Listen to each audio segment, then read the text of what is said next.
오늘 나누고자 하는 사람이 있는데요.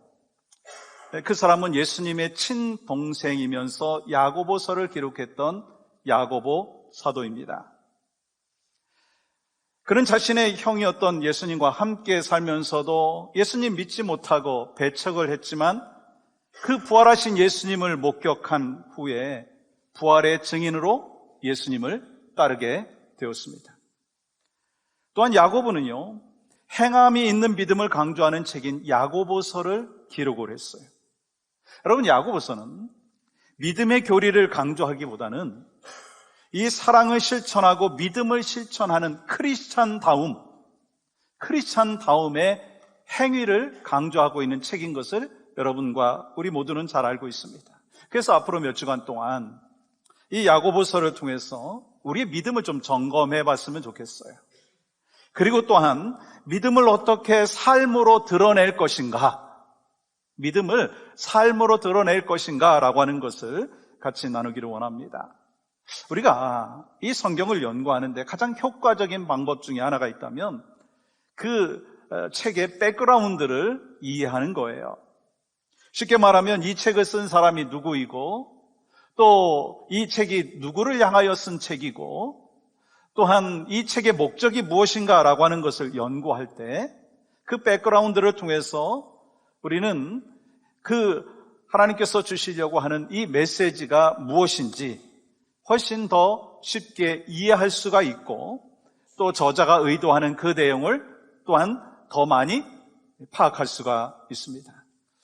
또한 오늘 본문 말씀을 잘 알게 되면 앞으로 나누게 되는 이 야고보서의 말씀을 훨씬 더 우리는 잘 이해할 수가 있게 될 것이고 또 마음에 새기고 또 야고보서를 통해서 하나님께서 우리에게 말씀하시는 온전한 크리스찬, 성숙한 크리스찬의 삶을 우리가 살아갈 수가 있게 될 것입니다.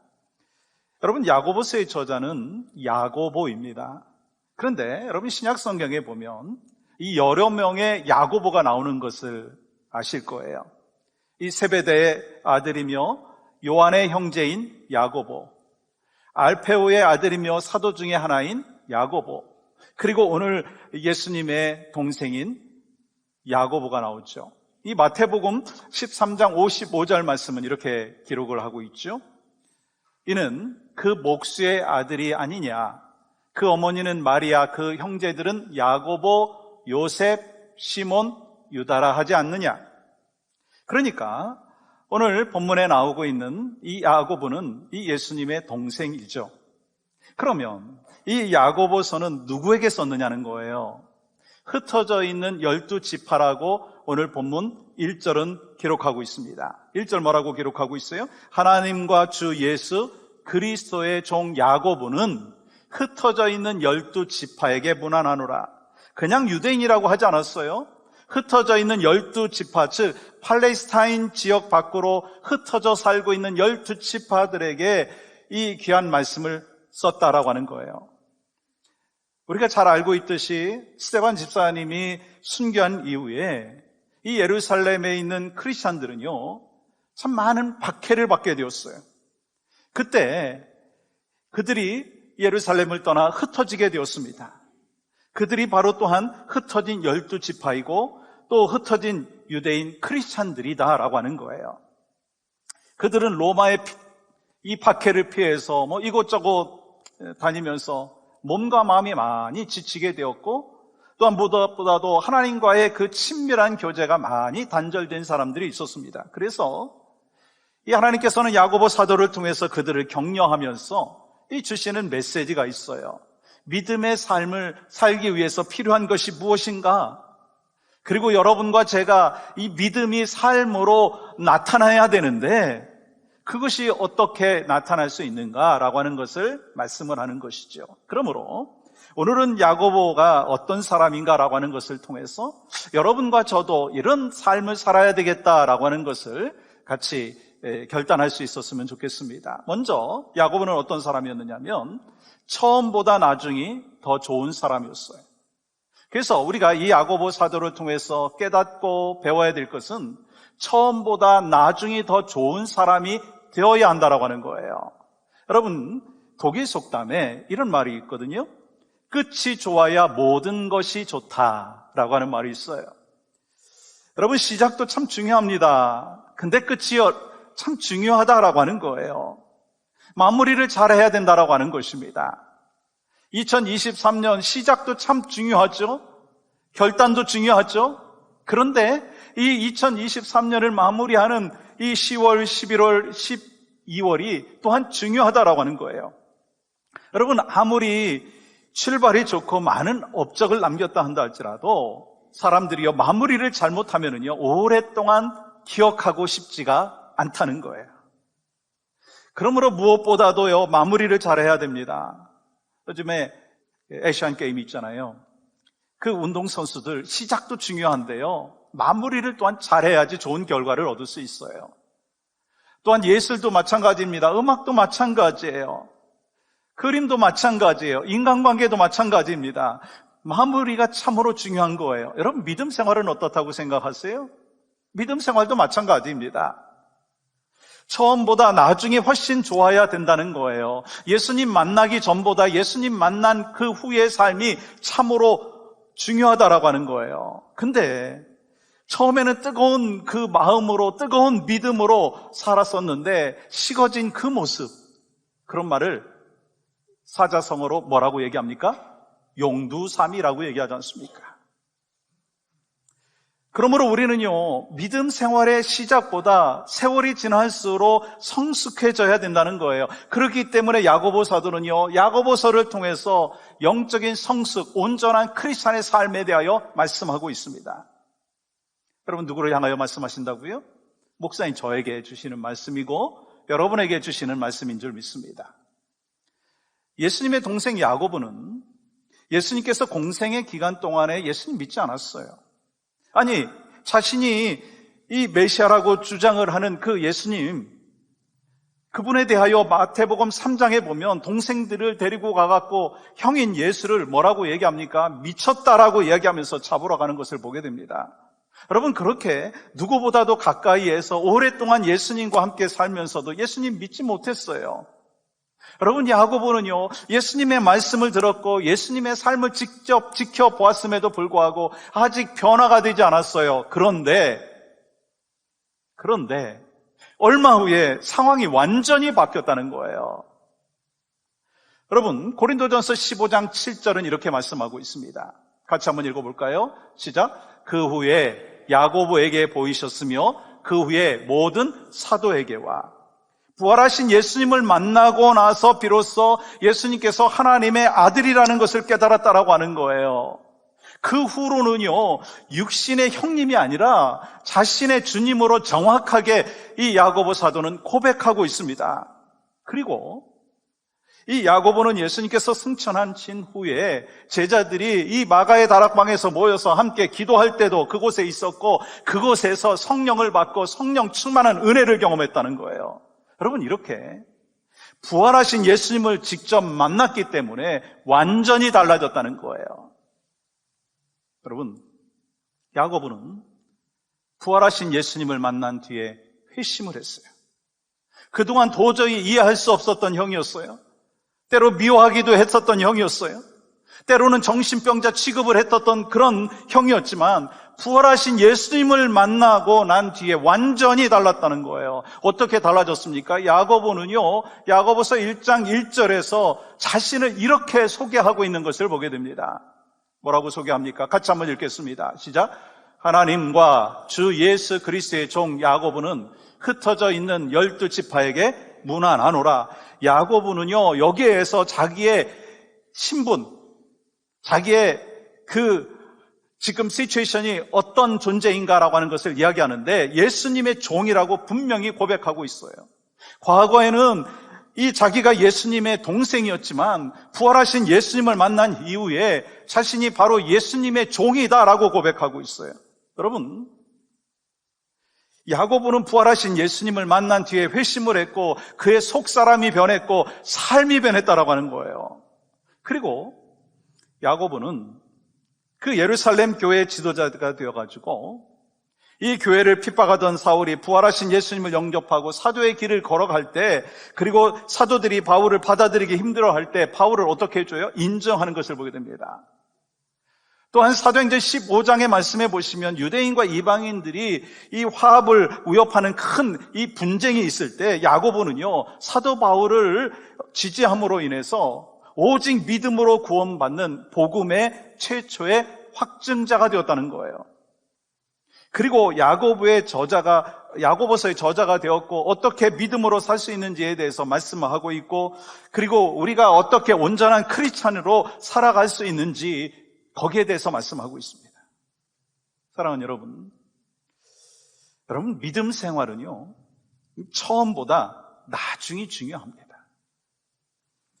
이 처음에는 막 열정과 헌신이 있다가도 세월이 지나가면서 영적인 매너리즘에 빠지고 있는 그런 신앙생활은요, 하나님이 기뻐하시지 않는다라고 하는 거예요. 그렇기 때문에 오래 믿는다라고 하는 것, 그것이 중요한 게 아닌 거예요. 여러분, 그렇기 때문에 여러분 어떤 직분을 갖고 있느냐, 목회자이냐 평신도냐, 저는 그것이 그렇게 중요하지 않다라고 생각합니다. 물론 하나님께서 구별하여 세워주셨기 때문에 귀한 것이죠. 직분 참 중요합니다. 귀하죠. 그런데 믿음 생활하는 데 있어서 정말 중요하고 가장 중요한 것이 무엇인가? 예수 그리스도를 진정으로 만났느냐라고 하는 것입니다. 여러분한테 한번 질문해 보겠습니다. 여러분은 예수 그리스도를 진정으로 만나셨습니까? 여러분, 우리는 앞으로 야고보서 말씀을 통해서 깊이 우리가 점검해 봐야 되는 것이 있어요. 그게 뭐냐면, 나는 정말 진심으로 예수 그리스도를 만났는가?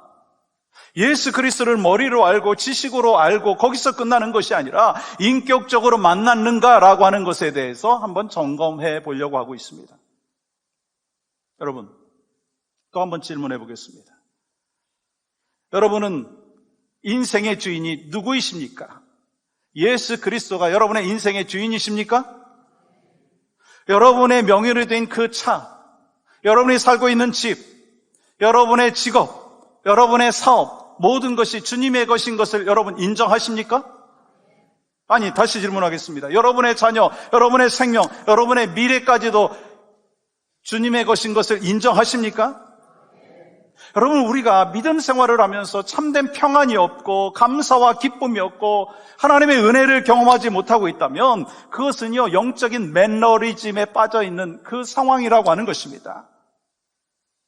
그러므로 우리가 내 삶과 가정과 교회의 주인이 주님인 것을 인정할 때 우리는 매너리즘에서 벗어날 수 있고 처음보다 나중이 좋은 하나님의 백성으로 살아갈 수가 있다는 거예요. 여러분, 너무나 잘 알고 계시듯이 야고보서는 행함을 많이 강조하고 있습니다. 믿음의 열매는 행함으로 나타난다는 거예요.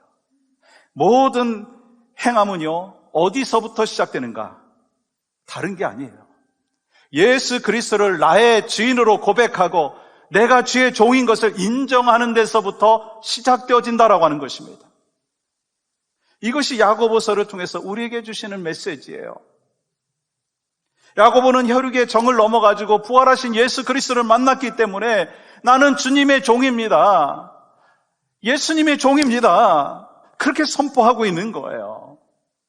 그래서 여러분과 제가 믿음 생활 오래 했다고 해서 모태신앙이라고 해서 그렇게 자랑하고 내세울 것이 아니라 정말 하나님께서 나에게 진정한 믿음을 주시고 예수 그리스도를 만날 수 있는 은혜를 주셨는데 내가 그것을 정말 삶 가운데 체험하고 경험하고 있는가?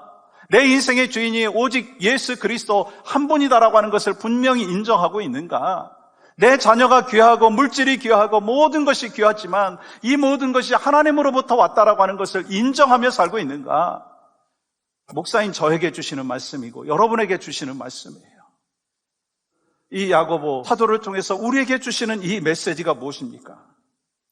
여러분, 믿음 생활은요, 점점 나아져야 된다는 거예요. 지난해보다 올해가 믿음의 깊이가, 믿음의 더 수준이, 성숙함이 더 나아졌습니까? 사도 바울은 이 신앙을 마라톤에 비유를 했어요. 처음에는 막 1등으로 달려도요, 중간에 막 주저앉으면요, 소용없는 게 뭐예요? 마라톤이에요. 이 야구도요, 9회 말 투아웃.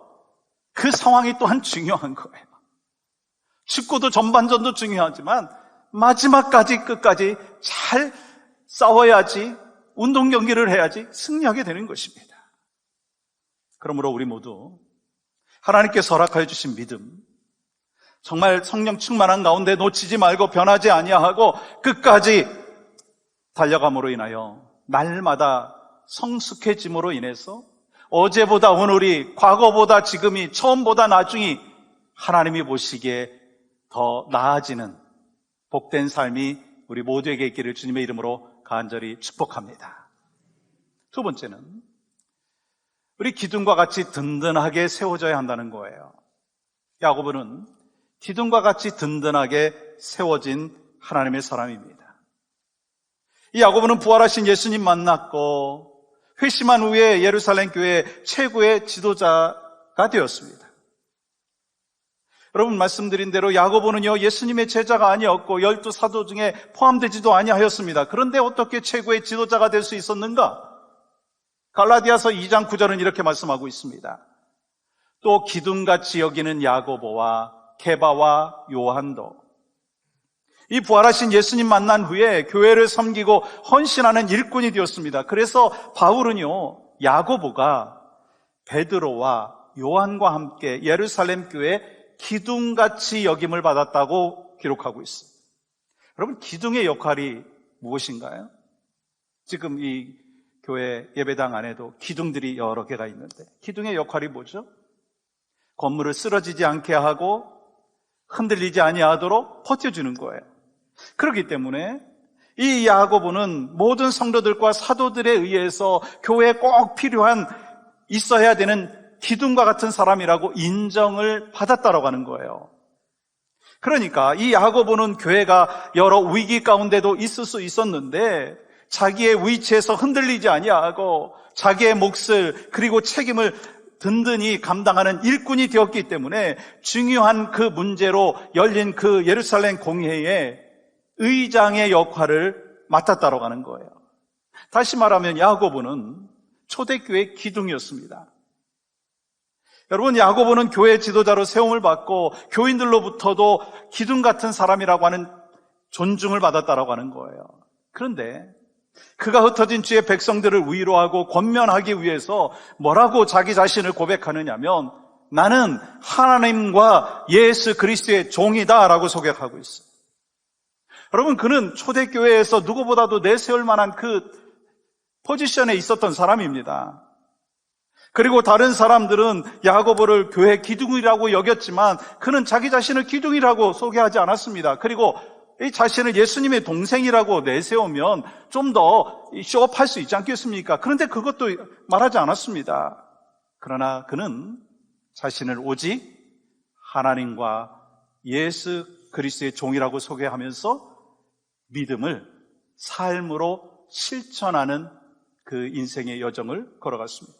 그러면 여러분과 제가 이 교회의 기둥이 되어야 하고 가정의 기둥이 되어야 되고 하나님 나라의 기둥이 되어야 되는데 그러면 기둥의 특징이 무엇인가라고 하는 것입니다. 첫 번째 기둥의 특징은요, 곧아야 합니다. 곧아야 한다는 거예요.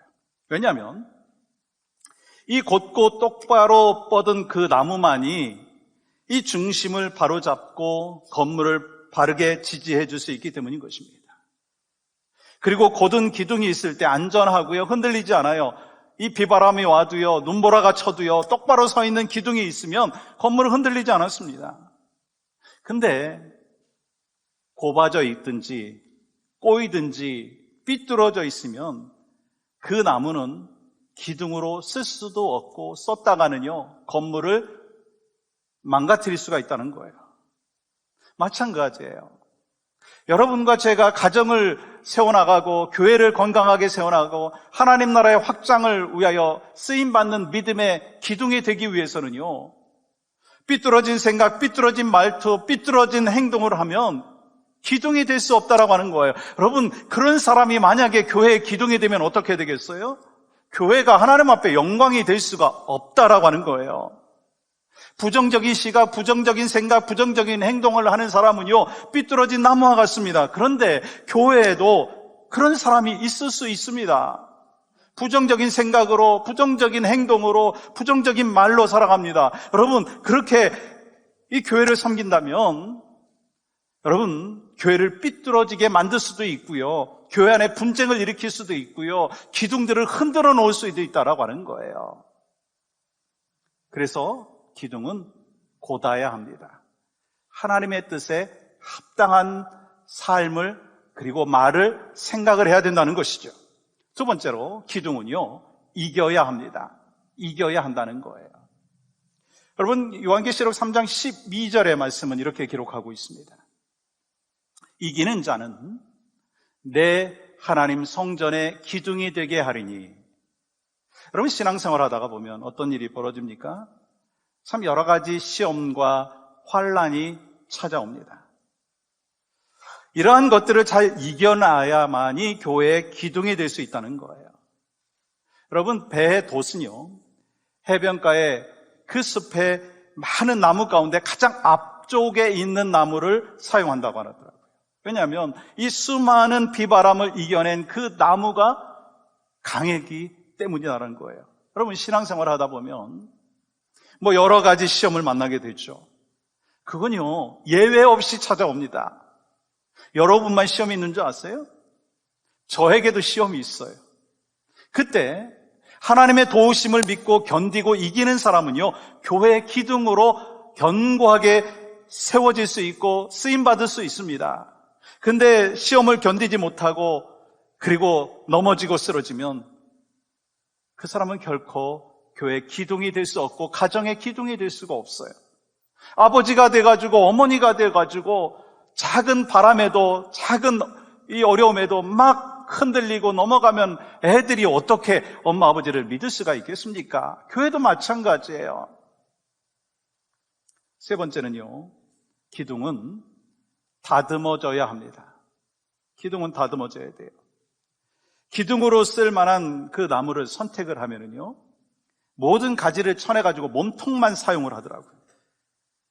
이 몸통을 아주 매끄럽게 다듬습니다. 여러분, 바닷가에 가보시면 이 조약돌이 있잖아요. 근데 그 조약돌이 어떤 모양인가요? 울퉁불퉁한가요? 오랫동안 이 바닷가에서 머물러 있었던 조약들은요, 다듬어져 있어요. 둥글둥글하다라고 하는 거예요. 왜요? 수많은 세월 속에서 이 바람으로 인하여, 이 물로 인하여 다듬어졌다라고 하는 것입니다. 그리고 옆에 있는 돌들로 인하여 다듬어졌다라고 하는 거예요. 신앙생활도 마찬가지예요. 다양한 사람들과 만나면서 막 부딪히고 그러면서 다듬어지는 거예요. 이 부딪힌다고 해가지고 나는 외딴 곳에 혼자 있다라고 하면요, 다듬어질 수가 없어요. 또 하나님의 말씀과 내 자신의 생각을 비춰보면서 다듬어지는 거예요. 하나님의 말씀과 내 고집과 부딪히면서 다듬어지는 거예요. 만약에 우리가 다듬어지지 않으면요, 어떤 상황이 되느냐면 이 건물에 쓰이지 못할 뿐만 아니라 다듬어지지 못한 그 가시로 인하여, 가지로 인하여, 그리고 뾰족뾰족한 그 모습으로 인하여서 이 주변에 있는 이 돌들이, 주변에 있는 사람들이 다치게 된다라고 하는 거예요. 여러분, 교회 공동체가 어떤 공동체입니까? 참으로 참 많은 다양한 사람들이 있습니다. 나이에서부터 또 자라온 백그라운드, 공부한 거, 경제적인 거, 모든 부분에 있어서 참 다양하죠. 그런데 정말 기둥으로 쓰임받고 하나님이 원하시는 삶의 모습은요, 날카로운 모습이 아니고요, 샤프한 모습이 아니고요, 정말 다듬어져서 주님이 원하시는 삶을 살아가고 예수 그리스도를 닮은 그 사람이 되어야 한다는 거예요. 그 사람이 기둥의 역할을 감당할 수가 있다라고 하는 것입니다. 소망하는 것이 있어요. 여러분과 제가 날마다 매 순간 하나님의 말씀과 또 때로는 나를 힘들게 하는 사람과 부딪히면서 잘 다듬어지는, 그래서 하나님의 영광을 위하여 쓰임받는 기둥의 역할을 감당할 수 있기를 주님의 이름으로 간절히 축복합니다. 여러분, 어떤 삶을 살기를 원하십니까? 여러분이 속해 있는 곳에서 든든한 기둥의 역할을 감당하기를 원하실 거예요. 여러분, 교회나 가정이나 어떤 공동체든지요, 흔들릴 때가 있어요. 외부적인 요인이든지 또한 성도들 간의 갈등으로 인하여 흔들릴 때가 있어요. 근데 그때마다 상황과 분위기에 휩쓸려가지고 막 이리 왔다 저리 갔다 막 갈팡질팡 하면은요, 정말 하나님이 원하시는 삶을 살아갈 수가 없다라고 하는 거예요. 어떤 상황 속에서도 흔들리지 아니하고 자리를 잘 지킴으로 기둥 같은 역할을 잘 감당하는 여러분과 제가 되어야 될 줄 믿습니다. 정말 우리 교회에서 10년, 20년 동안 이 교회를 든든히 지켜오신 분들 얼마나 귀한지 여러분들은 잘 아셔야 될 것입니다. 지나온 세월이 그냥 세월이 아닌 거예요. 지나온 세월 동안 얼마나 많은 일들이 있으셨겠습니까? 그때마다 꾹 참고 인내하면서 하나님께서 나에게 주신 이 말씀으로 인하여 다듬어지고 고다지고, 그리고 또 하나님이 원하시는 삶의 방향으로 나가려고 막 말씀에 비추어서 내 자신을 연단하였기 때문에 이 자리에 와 계시고 지금도 우리 교회를 든든히 세워나가는 기둥의 역할을 감당하고 있다고 하는 것입니다. 오늘 이 야고보 사도를 통해서 우리에게 주시는 메시지는요, 처음보다 나중이 중요하다라는 거예요. 처음보다 나중이 더 좋아야 된다라고 하는 거예요. 여러분들이 임직 받으실 때, 처음 받으실 때 얼마나 귀하게 두려운 마음으로, 떨리는 마음으로 임직을 받으셨어요? 그러면 은퇴할 때, 주님 앞에 갈 때 그때보다 더 정말 하나님이 보시기에 합당한 모습으로 서 있어야 된다라고 하는 거예요. 저도 목사 안수를 받을 때 정말 두렵고 떨리는 마음으로 목사 안수 받았는데 지금도 그런 마음을 갖고 있는가? 아니, 은퇴할 때도 주님 앞에 갈 때도 그런 마음을 갖고 있는가 점검해보고 처음보다 나중이 좋아야 된다라고 하는 것을 말씀하고 있습니다. 그리고 우리가 속한 공동체에서 우리는요, 기둥의 역할을 잘 감당해야 된다는 거예요. 여러분의 인생의 목적이 무엇입니까? 여러분 인생의 목적이 무엇이에요? 하나님 앞에 기쁨과 영광이 되는 거 아닙니까? 그럼 어떻게 하나님 앞에 기쁨과 영광을 올려드릴 수 있습니까? 예수님과 같이 내 삶이 변하는 거예요. 주님을 닮아가는 삶의 모습이 내 안에 있어야 된다라고 하는 거예요. 사실 야고보서 이 말씀은 참 우리가 참 말씀을 묵상할 때 쉽게 받아들이지 못할 수가 있어요. 그냥 내용은 너무나 쉽고 평이하지만, 그러나 이것을 삶으로 살아내는 거는요, 참으로 힘들어요. 그러니까 이 설교하는 목사가 힘든 것이고, 말씀을 듣는 여러분이 힘드신 것이고, 그리고 이 말씀을 통하여서 우리에게 주시는 그 메시지를 우리 가슴 속에 새기고 삶 가운데 적용하려고 하니까 얼마나 쉽지 않습니까? 그런데 하나님은 오늘 여러분과 저를 향하여 말씀하고 계십니다. 영혼 구원을 위하여 잃어버린 영혼들을 주님 앞으로 인도하기 위하여 우리에게 필요한 것이 무엇인가? 이 야고보서를 통해서 여러분과 저에게 주시는 메시지는요, 믿음이 삶으로 나타내야 된다는 거예요. 그러한 은혜와 복이 우리 모두에게 있기를 주님의 이름으로 간절히 축복합니다.